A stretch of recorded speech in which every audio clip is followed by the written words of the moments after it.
Okay class, आज हम करेंगे 6.4 का क्वेश्चन नंबर 12 और इस क्वेश्चन नंबर 12 में क्या होने जा रहा है पहले उसके बारे में इन्वेस्टिगेट करें। कहता है कि भाई एक मशीन जो है वो खरीदी गई, कितने रेट पे खरीदी गई? ₹1000। तो भाई आपको कोई मोबाइल खरीदना हो, कुछ भी XYZ खरीदना हो, जब तक आप उसकी 100% पेमेंट नहीं कर दोगे तब तक वो सेलफोन आपका नहीं हो सकता। तो ए क्या हो गया, आपकी फर्स्ट टर्म हो गई। और रेट क्या होता है भाई, जाहिर सी बात है रेट आपका होगा 100% पे ये चीज खरीदी जाती है। बट a machine, अब मैं पूरा क्वेश्चन पढ़ता हूं, देखो। A machine is depreciated at the rate of 10% on reducing balance. The original cost was rupees 10,000.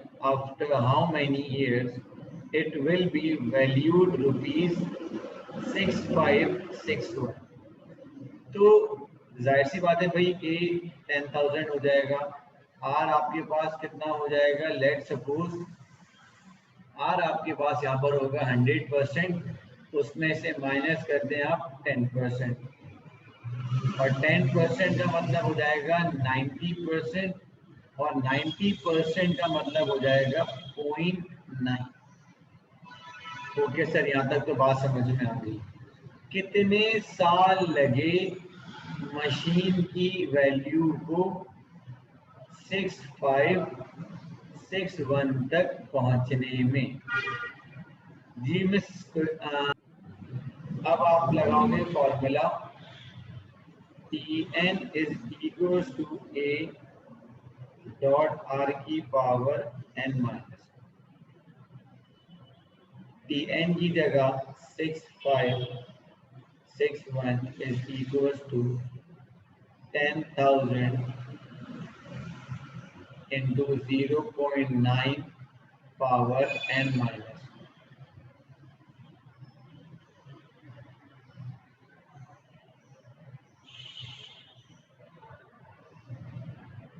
अब आपने क्या करना है भाई, 6561 अपॉन 10,000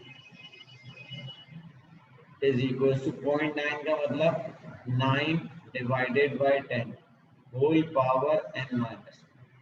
अच्छा सर, फायदा क्या होगा? हम तो कुछ कर ही नहीं पा रहे। याद रखिएगा बेटा, ट्रिक्स क्या होती हैं, 9/10। तो मतलब ये वाली जो नंबर हैं लेफ्ट साइड पे, ये 9 की कोई ना कोई पावर होंगे और ये 10 की कोई ना कोई पावर होंगे। तो पहले तो इसे ब्रैकेट में कर दो, 9/10 होल पावर। सर 9/10 कैसे आया? बेटा देखिए, आपके पास अगर कैलकुलेटर है तो कैलकुलेटर में चेक करो 9 की पावर 4 कितनी होगी, और 9 की पावर और 10 की पावर 10 की पावर 4 कितनी होगी। जरा कैलकुलेट करें और बताइए।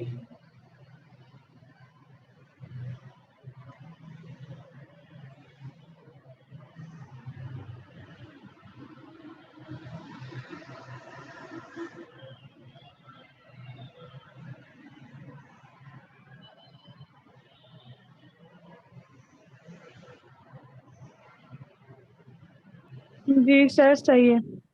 अब देखें, लॉ कहलाता है a power n upon b power n is equals to a b की होल पावर n। तो बेटा रिवर्स करोगे तो ये कितना होगा, 9/10 whole power 4 is equals to 9/10 की होल पावर n माइनस 1। दोनों तरफ की बेसिस सेम हो गई, तो इंडेक्स नंबर हम आंसर को इंडेक्स नंबर को हम सॉल्व करेंगे। माइनस का 1 इधर आकर प्लस का 1, तो ये कितना हो जाएगा 5 ईयर्स। तो बल्कि हम 5 नहीं बल्कि 4 ईयर वाले आंसर को कंसीडर करेंगे। हम यहाँ पे 4 ईयर वाले आंसर कंसिडर करेंगे। वजह क्योंकि मैंने आपसे कहा था कि जब भी हम n फाइंड करेंगे तो टोटल में से एक कम कर देंगे, और अगर गिवन होगा तो टोटल में से एक ऐड करवा के लेंगे। चलिए जी, ये बनाई एक बॉल और उसको एक कितनी हाइट से नीचे फेंका मैंने, तकरीबन 81 सेंटीमीटर की हाइट से बॉल को जमीन पर फेंका। तो अब भाई मेरे पास ये लेट सपोज टेबल है। अब ये टेबल जैसी बने बेटा इसको एडजस्ट कर लीजिएगा।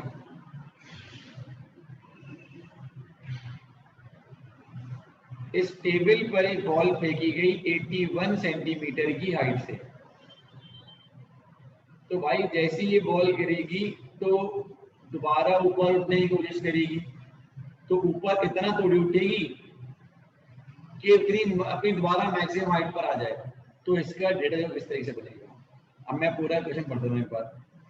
A ping pong ball is dropped vertically on a table from a height of 81 centimeter above the table. It always bounces back 2/3 of the distance of the previous ball. How high does it bounce back after striking the table 4th time? तो बेटा ए तो जाहिर सी बात है 81 centimetre हो जाएगा जो उसकी इनिशियल हाइट थी। जाहिर सी बात है ए आर कितना होगा 100% हाइट से फिगर, यानी कि जो हाइट में आपके पास 81 है वो प्रॉपर है, और आर कितना होगा 100%, सॉरी मादर 100% नहीं, रेशियो है इसके अंदर कितना 2/3। 2/3 का मतलब है हर बारी में 2/3 की कमी आ रही है बाउंस बैक में, और आपने 4 टाइम की स्ट्राइकिंग निकालनी है। तो 4 नहीं, आप यहाँ एक ऐड कराओगे और 5 बाउंस का निकाल लेना, क्योंकि फॉर्मूले में n-1 तो इस तरह आपके पास सिर्फ से काम हो जाएगा। अब ये काम हो गया, अब आपने लगाना है फॉर्मूला। ये देखिए Tn is equals to a dot r की पावर n-, 81 सेंटीमीटर ये हो जाएगा 2/3, 5 - 1, 81 मल्टीप्लाई बाय 2/3 पावर 4। मैथमेटिक्स का रूल कि भाई अगर a/b की पावर n है तो a पावर n हो जाएगा और b पावर भी n हो जाएगा। 81 into 2 power 4 over 3 power 4।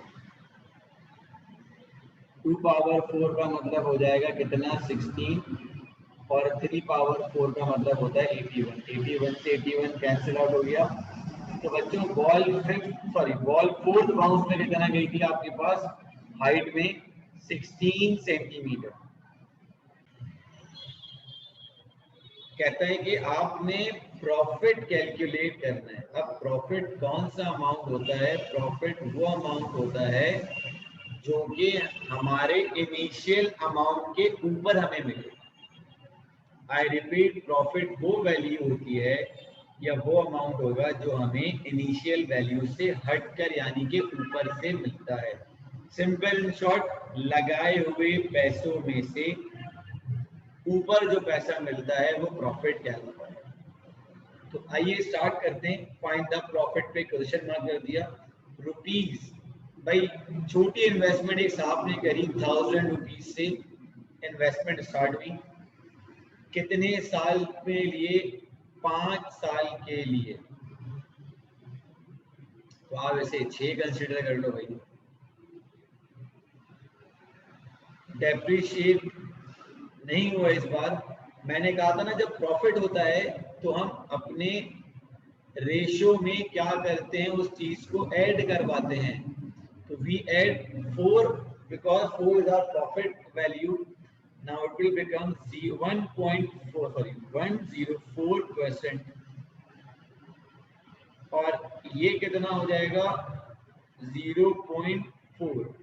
अब अमूमन बच्चे कहेंगे सर कैसे कर दिया, तो 104 divided by 100 it will give us 1.04। और आपने पहले तो ये निकालना है और फिर प्रॉफिट कैलकुलेट करना है। तो सबसे पहला काम यहाँ लगेगा formula Tn is equals to a dot r की पावर n।